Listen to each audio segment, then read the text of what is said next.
Such a pleasure for Barry and I to be with Rabbi Joey and Michelle and all of you. I mean that sincerely. And to the issue that he asked me to address this afternoon about Sephardic Jews, Spanish Jews, I'd like to begin by sharing that Bibi Netanyahu, Benjamin Netanyahu's father, a famous professor in Israel, opined that there are some 30 or 35 million Hispanic people in Central America and South America who are of Jewish extract and don't know it. The story of Hispanic people rediscovering their Jewish roots is a fascinating story. I think the Bible is the greatest story ever told. The story of the Hispanic people's relationship with the Jews is the greatest story never told. And I am pleased to have the opportunity to share about it some. I'd like to begin. I have a few books that I wanted to make you aware of, two of which just came out last year. One of which that my wife and I, really at her lead, is Christ Really the End of the Law? People say it's all about the new thing, not the Jew thing. And what we do is we take a look at that. It's an examination of the Greek word telos in Romans 10:4 that's typically translated as Christ is the end of the law.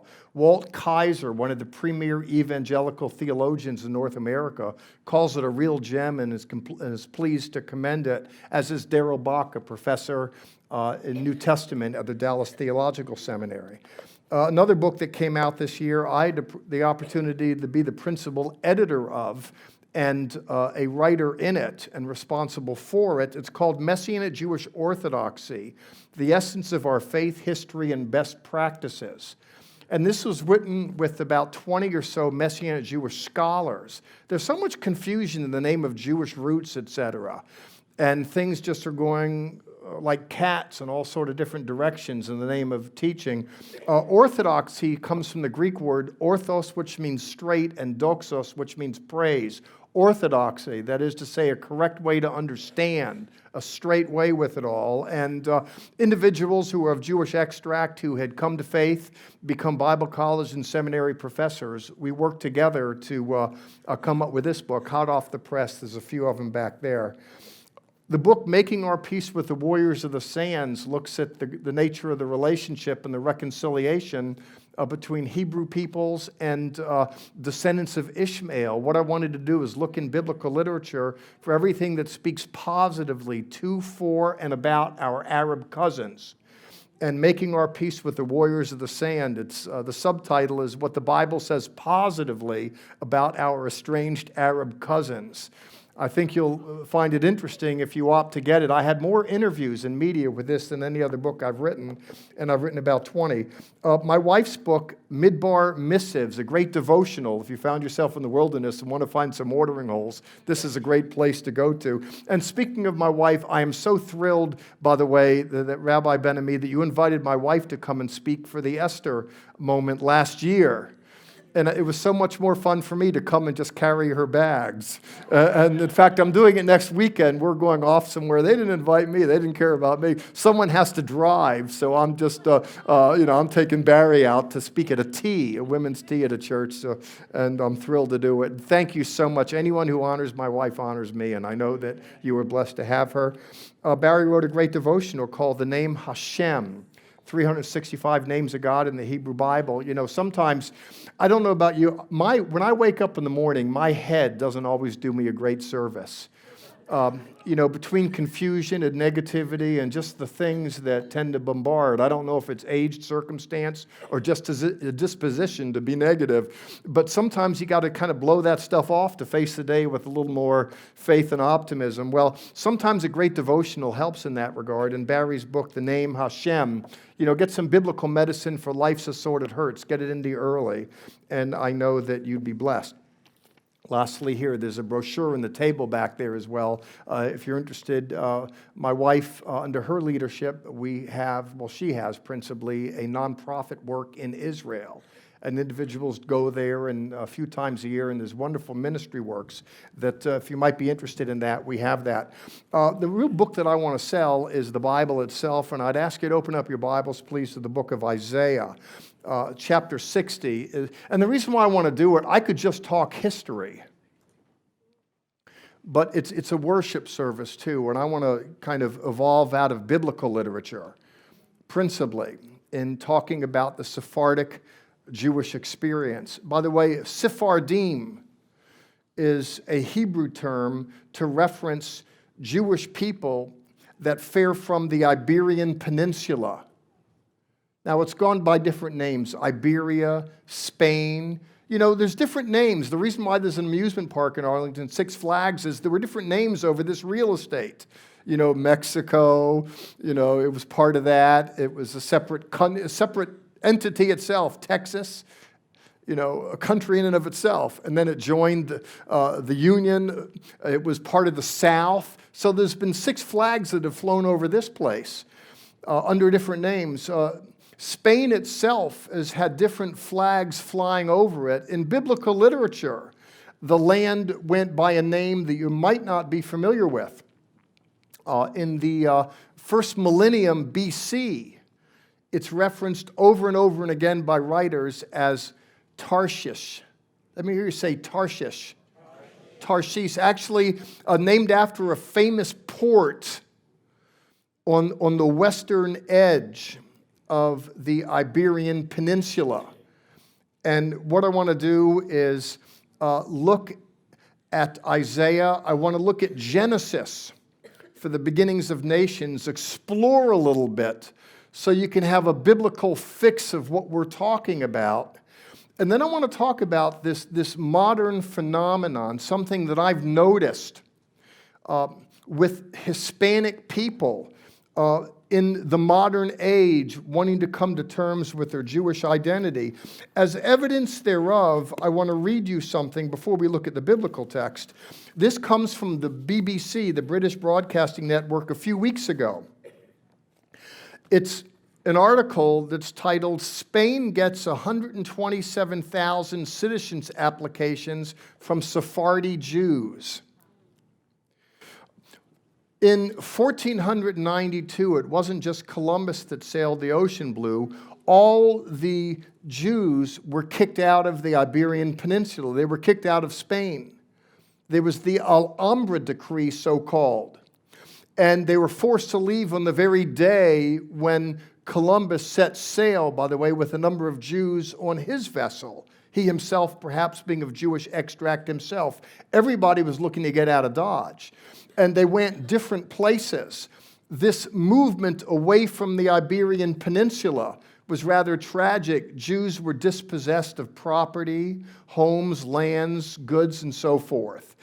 And in the 500th anniversary, subsequent to that, there was an interest in making amends for this historical wrong.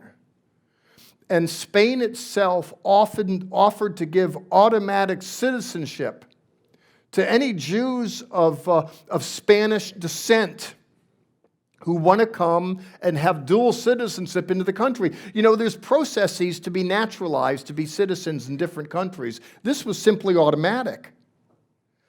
The article reads, Jews living in Mexico topped the list with about 20,000 requests, followed by Jews in Venezuela and Colombia. The story of Jews making their way into the New World when the New World opened up, with the new trade routes that open up, with the new technologies, the new industry, being able to sail. When Colón, his name Columbus, commonly known by us, moved back the borders of knowledge and understanding and came into the New World, before the Europeans ever got to Central America and South America, they landed in the Caribbean, all Spanish Jews. In fact, the islands in the Caribbean, they all have Jewish cemeteries in Hebrew. Interestingly, you can look at these tombstones in Hebrew, a number of which, in Jamaica, there's 50, not just Hebrew tombstones from Spanish Jews, but they have depictions of the skull and the crossbones, Jewish pirates. I may talk about that. You know, piracy, like beauty, is in the eye of the beholder. I mention this because people say, oh, the pirates of the Caribbean, they're nipping away at Spanish vessels that are coming into the Caribbean world. Well, yes, but if you were just dispossessed and thrown out of the Iberian Peninsula by the Spanish lords, if you're attacking Spanish vessels, some might call that piracy. You might just call it getting redress for your grievance. Because there is a tacit declaration of war at play. Beyond that, there were so many Spanish Jewish vessels in the Caribbean world that when the Americans declared independence from Great Britain, the colonists only had one vessel, one ship. The rest of them were hired to come up from the Caribbean. They were mercenaries. They were privateers, buccaneers, ships by the name of the Queen Esther, with the Purim coming up in short order. Jerusalem was another. Another was called the Star of Abraham. In fact, a great famous Sephardic commander, Sephardic Jew, wound up going to Israel finally before he died and settled in northern Israel, where he's buried and remembered to this day. The story of Sephardic Jews is fascinating in the Caribbean world all over, because Cologne stopped there first, and then making their way into what we'd call Mexico City today and spreading out from there. In fact, in this part of the world where we are right now in Dallas, before it ever was Texas, I said at the outset that this part of the world, there's been different flags. It's been called different things. When this part of the world was initially a Spanish holding, it was known as Nueva León. Now, if you look at old Iberia, the old Spanish peninsula, there were different counties. There's León County. This was Nueva León, the New León. There are others that are more famous. Portugal is one. There's Navarro is another. There's Navarro County not far from here. There's Leon County, by the way. If you drive down 45, Leon County, named after Leon from the Spaniards. There's Aragon, there's Castile, there's Portugal. The last of them was Granada, and it's when Granada was overrun in the Reconquest, that's when all the Hebrews had to get out. In any case, this part of the world, when it was first populated, it was called Nueva León, and it went from what we'd call Galveston today all the way to Amarillo, and then south of Monterrey, Mexico. And it was all Nueva León, and the governor, or the regent of the colony, his name was Luis Carvajal. Luis Carvajal. Now, what happened is Luis Carvajal got killed eventually. And he got killed because the Spanish Inquisition came up here, and they wanted to, as people were escaping, to run away from the imperial authorities in Spain. And the Inquisition came to the New World. And Carvajal had, I think, 167 members in his family. He was an elite, but the Inquisition killed his family. 2 escaped. They went back to Europa, southern Europe. One became a rabbi, another a famous physician, Carvajal. But the governor of the colony was killed. There's a fascinating story of Jewish people coming here to the New World, escaping the Iberian Peninsula, intermingling in Central America and in South America. And as the Inquisition came into Mexico, they came up north into what we would call southwestern America today, and they went south, deeper into the continent of South America. Peru, a large population there, Venezuela, Brazil. In fact, the first Jews in the New World here. In America, the first Jews. When the Portuguese came and laid siege to Recife, Brazil, there were 23 families, Sephardic Jewish families, Hispanic Jewish families that escaped. And they made their way to the New World. They secured passage to a colony in the New World called New Amsterdam. The governor of the colony would not let them disembark because he didn't want Jews.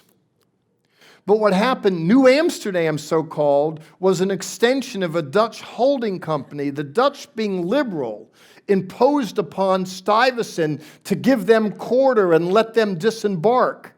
23 Sephardic Jewish families went to New Amsterdam, which became known as New York, and established the first Jewish synagogue in the New World on Mill Street, not far today. Now there's an Italian restaurant there, but it's not far today from where you would take a shuttle to go to the Statue of Liberty and back. A fascinating story. That synagogue, Shereth Israel, moved because they sold out, like I said, and they're up on the Upper East Side.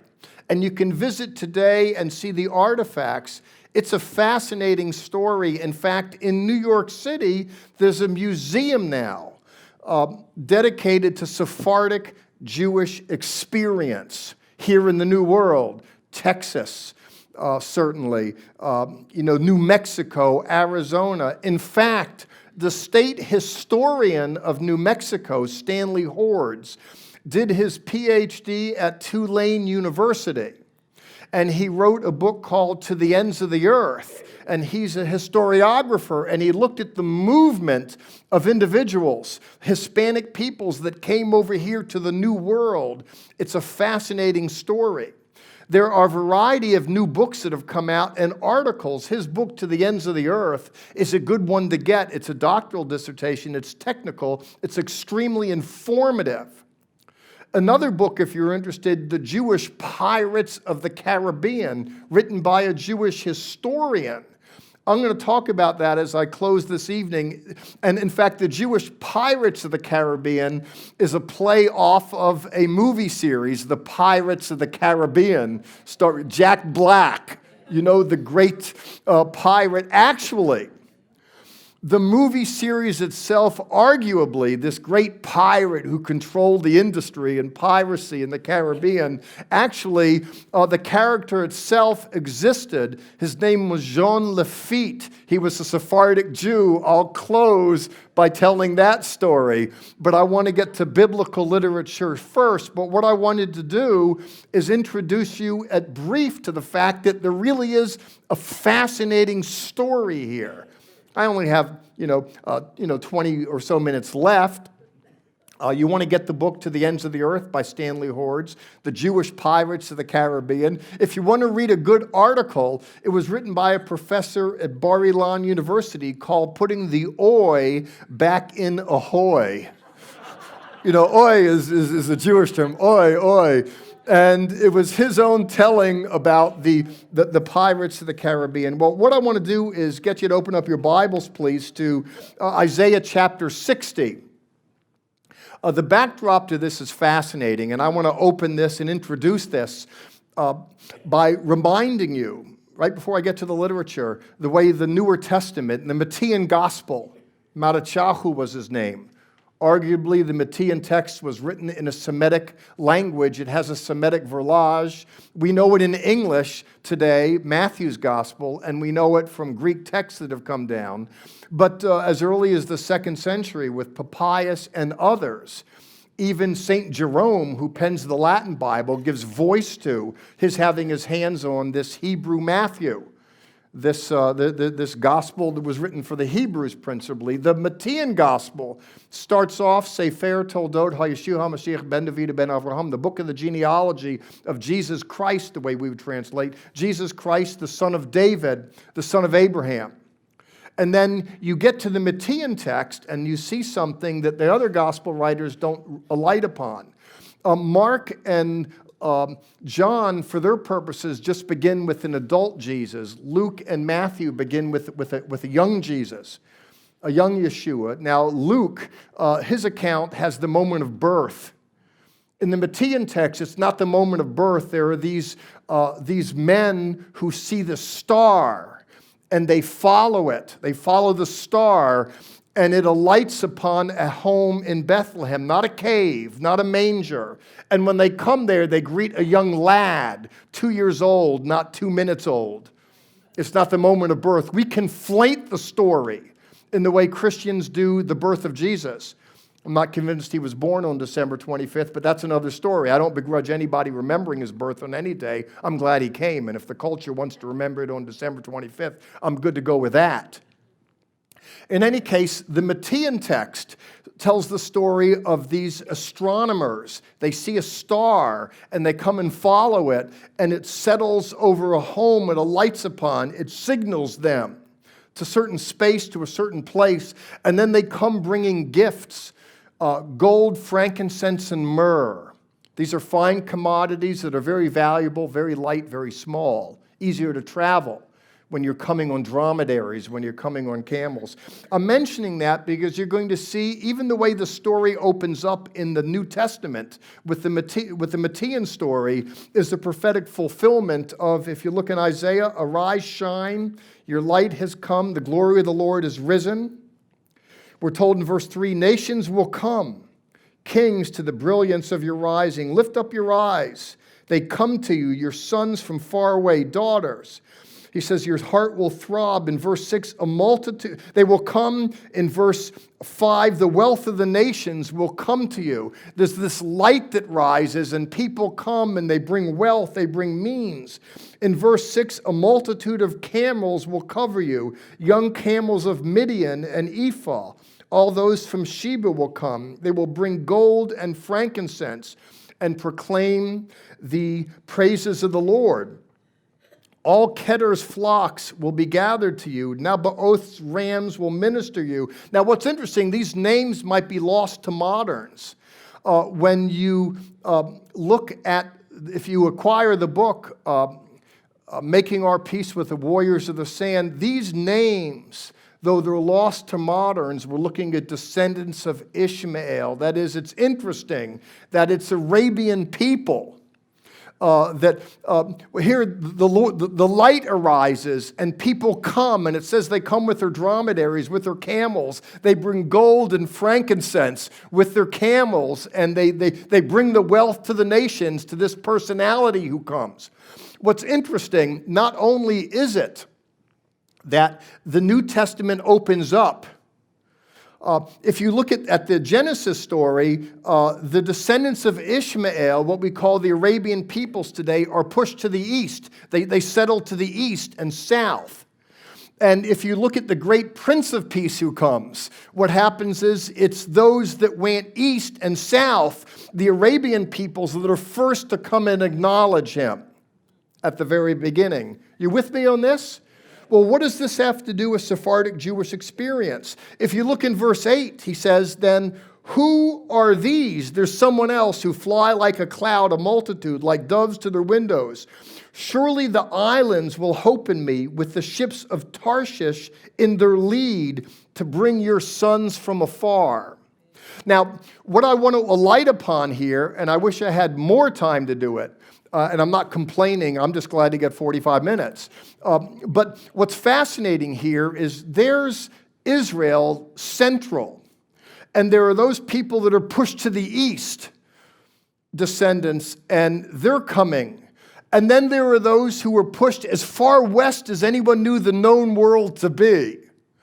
Because Tarshish wasn't just If you look at the Mediterranean, the Latins called it Mare Nostrum, our sea. If you look at the Mediterranean, it's that Spanish peninsula that protrudes out. For all intents and purposes, that was the end of the known world. That's why, by the way, to harken to another story, if you can recall Jonah, when Jonah is commissioned to go to the Assyrians and he's not inclined to do it, he wants to run away. He wants to go as far away from Assyria and east as he can. He runs west. Where's he headed to? He boards a ship to Tarshish. In other words, Tarshish isn't just Spain. It's at the western edge of Spain. And I don't have time to do it. When you look at Ezekiel, other references in Isaiah, and when you look at the historical literature, in the book of Kings, Solomon comes to power. And the historian in biblical literature talks about how ships from Tarshish come. And they bring ivory and apes and peacock and all these great commodities. And it's all used to celebrate Solomon's wealth, because to the west, Tarshish wasn't just a place. It was the place. It was a mercantile center known for trading, known for shipping. And it's not accidentally that it's from there, it's from Spaniards, that shipping opens up all over the world eventually, and in fact gets us here to the New World. I can do little better than whet the appetite in introducing this story. It really is a fascinating, fascinating story. And it's not just hype, it's not just folklore.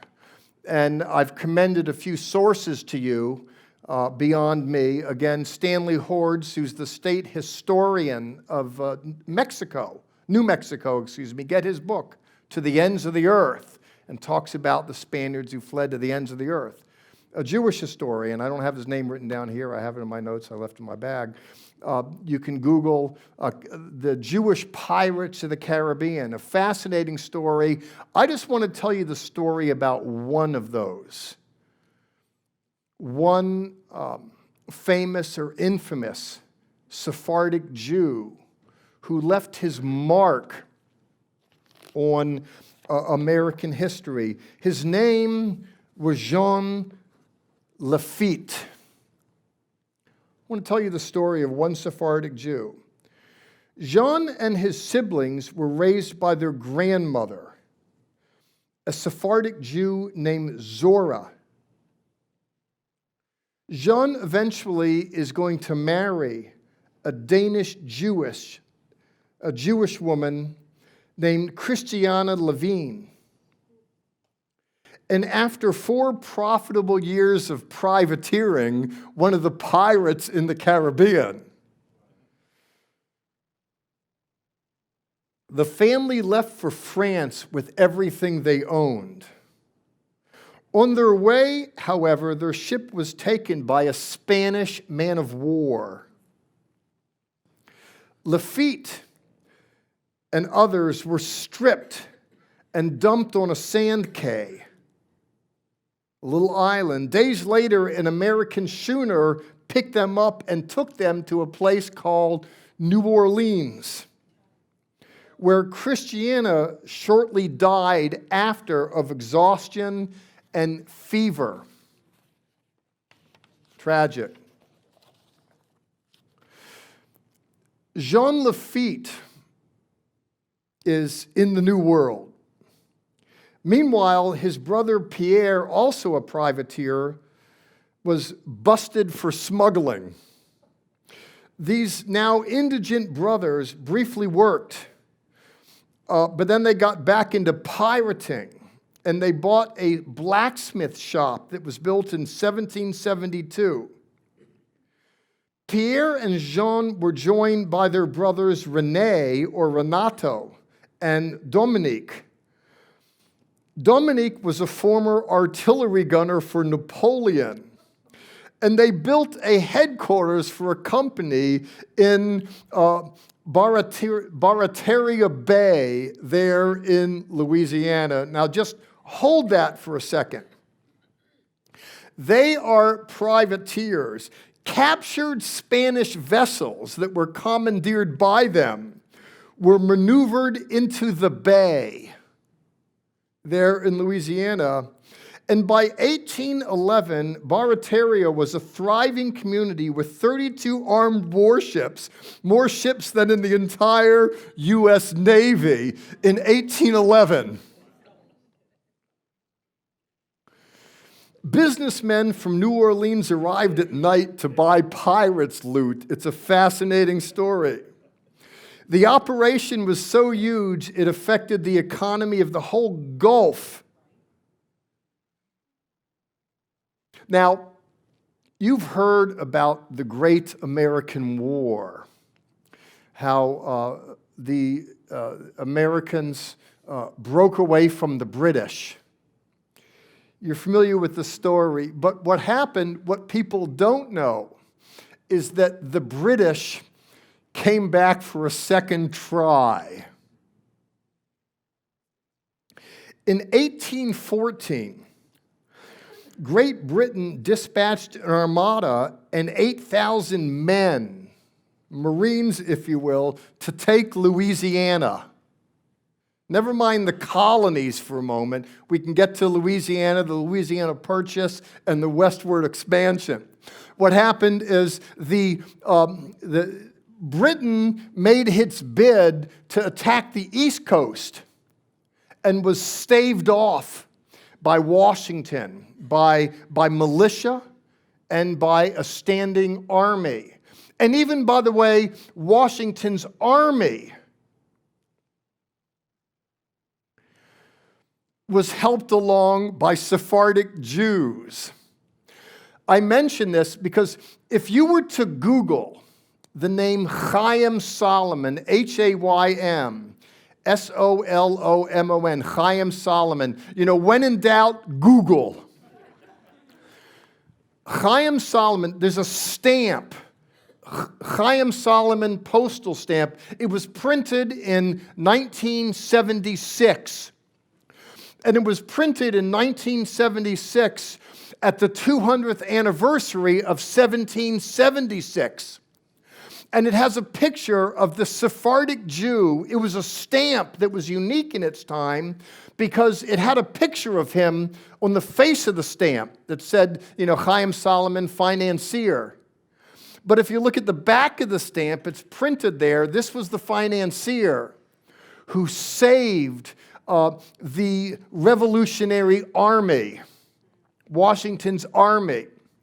And the story for this, the backdrop for this, and you might recall it vaguely from American history, there was a season when George Washington's army was holed up in Valley Forge, Pennsylvania.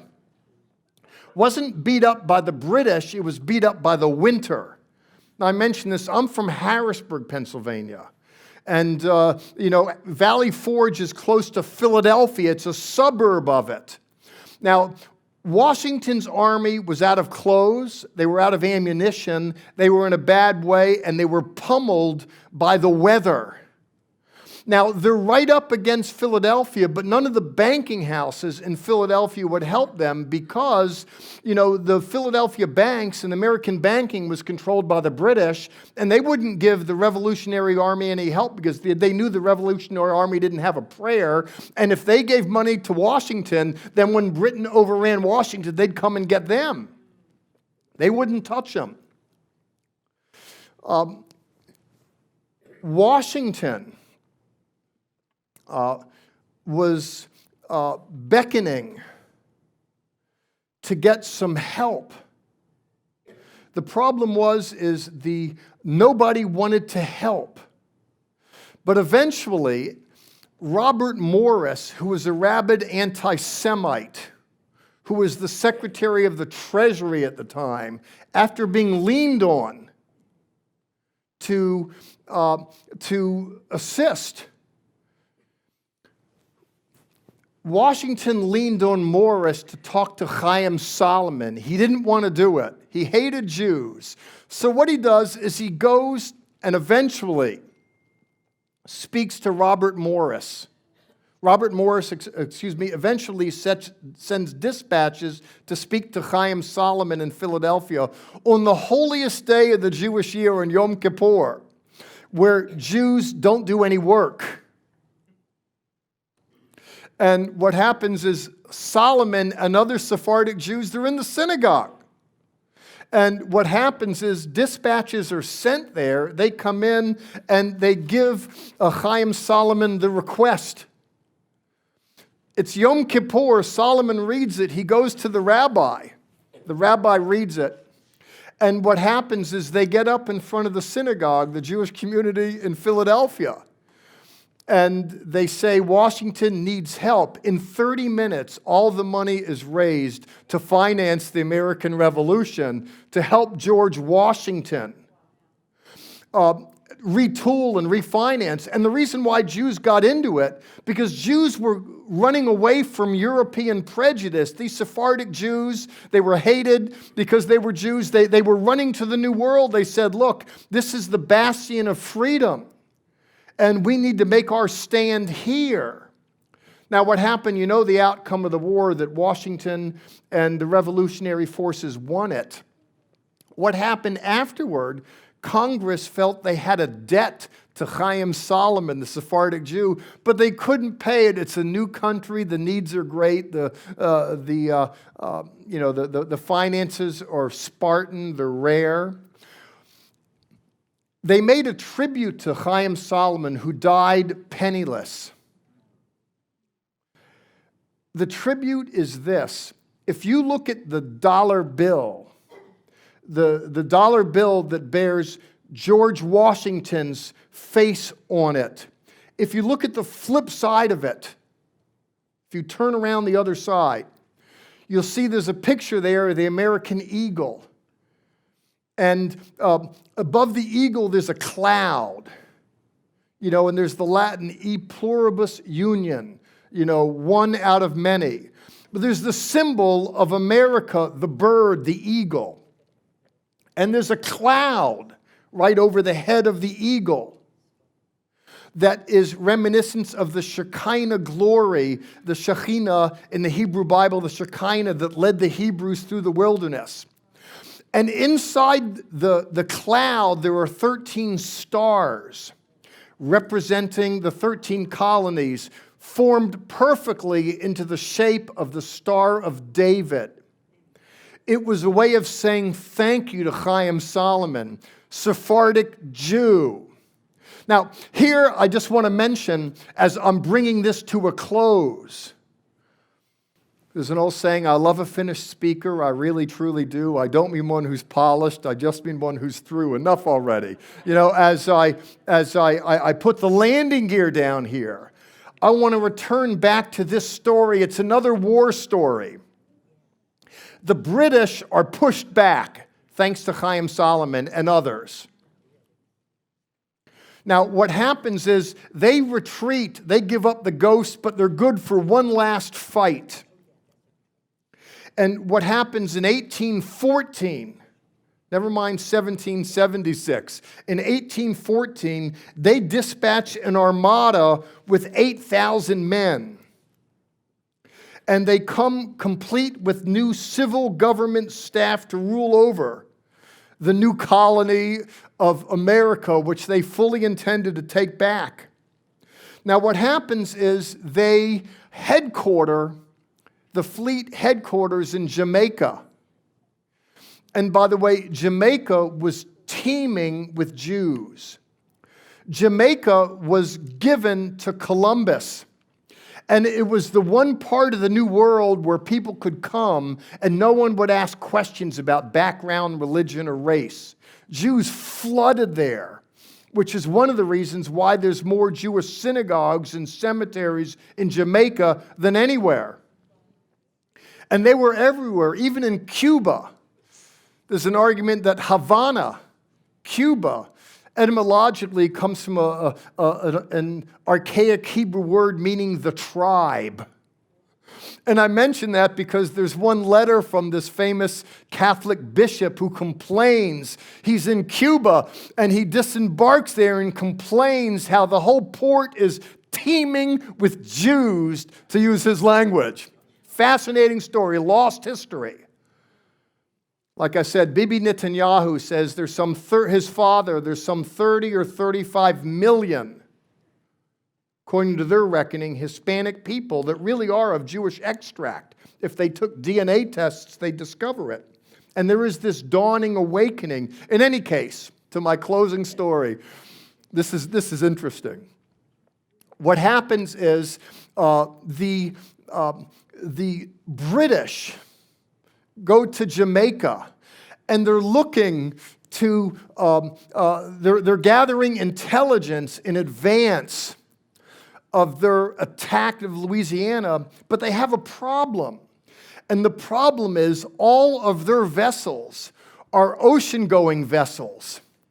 But when you look at Louisiana, it's characterized by swamp, by shallow waterways. And there's the danger in wanting to invade Louisiana with so much manpower, so much shipping, that they'll get bogged down and wrecked before they ever disembark.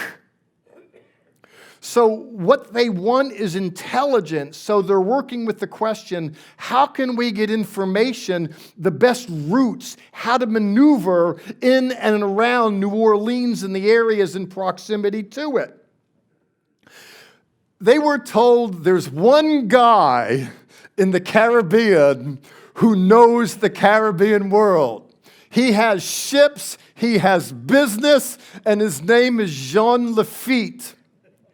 The British send spies to Lafitte's shop, and they offer Lafitte 30,000 pounds sterling and a commission in the British Navy if he would guide their troops through the maze of waterways to New Orleans. Lafitte, as I'd said, traveled these bayous for years. He knew them like the back of his hand. He had even mapped out himself 10,000 square miles of delta down there. So they came to him, they offered him 30,000 pounds sterling and a commission. Lafitte, Jean Lafitte, pretended to accept the British offer, but instead sent word to New Orleans that an invasion was imminent. And in exchange for the governor's pardon, he and his buccaneers actually helped defend the city. And they didn't just help defend it, they sent word to someone who was a famous general. His name was Jackson. And by the way, Jacksonville, Florida, named after him, has the earliest Jewish community and cemetery there in Florida. In fact, they built a commune there. It was the first kibbutz. They called it the New Zion. And the son of the founder of that kibbutz, actually going back hundreds of years, actually went and became the first Jewish U.S. senator, a Sephardic Jew. It's a fascinating story. In any case, I digress. What happens is that Jackson is notified. Jackson then, who's a general, he's not a president yet, and he sends troops into the area. The problem is it's very humid in New Orleans. They don't know how to play it down there. The gunpowder is soggy. What happens is Lafitte provides them with the gunpowder to use. He sets a trap in the bayou. He sets a trap. And he gives the gunpowder, and his men participate. What happens is the British are suckered into the area there. They are then imposed upon by American forces, led by Lafitte and his intelligence. The British are decisively defeated, with little to no casualties from the Americans to speak of, because the ambush was so successful. This ended finally and fully the British bid to retake their colonies in the New World, and it didn't just do that. with New Orleans now firmly and fully in American hands, the whole Mississippi River opened up. And with the Mississippi then coming under American control, what happens then, those in the east cross the Mississippi because it's safe, and it begins the westward expansion. So much attributed to a lost history, the story of Sephardic Jews. One of the things that I've observed, and I say this in closing, and by the way, there's nothing worse than a preacher who says in closing and doesn't close. Very bad.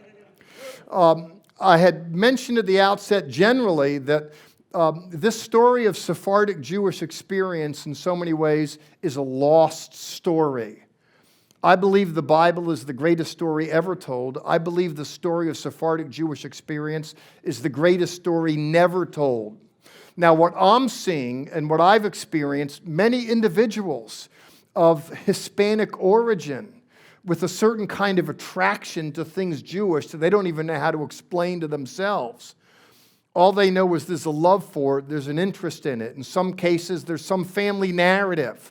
Yeah, back in the family tree, there was some Jewish tradition, some Jewish something, and it prompts this interest. I think it's fascinating. I read from Isaiah, and I close from Isaiah, where the prophet gives voice to the fact. He says that inasmuch as the Jesus story begins with these descendants of Ishmael coming, he closes the prophetic word eventually with the descendants, those of the nations coming, with those from Tarshish in the lead. I grew up in an Ashkenazi Jewish world. I knew nothing of Spanish Jews personally. Do you know in Israel today there's more Spanish Jews than there are European Jews? And in America today, it's a fascinating story. Thank you for allowing me to come and share some aspects of it. I want to let you know, this is my real final word, that you're really in very, very good hands here, I should say, with Rabbi Ben-Ami, who was aware of these things, a scholar in his own right. I call him a pracademic. That is to say, not just an intellectual in an ivory tower like me, but similarly, this pastoral heart, bringing it all together. And there's this balanced theology, there's penetrating insight. I love to sit and hear him expound on the Torah, and I know you do too, or you wouldn't be here. Rabbi, thank you for affording me the opportunity. Barry and I so much love you and Michelle, and we love Sukkat Shalom. Thank you for affording me the opportunity to share. God bless.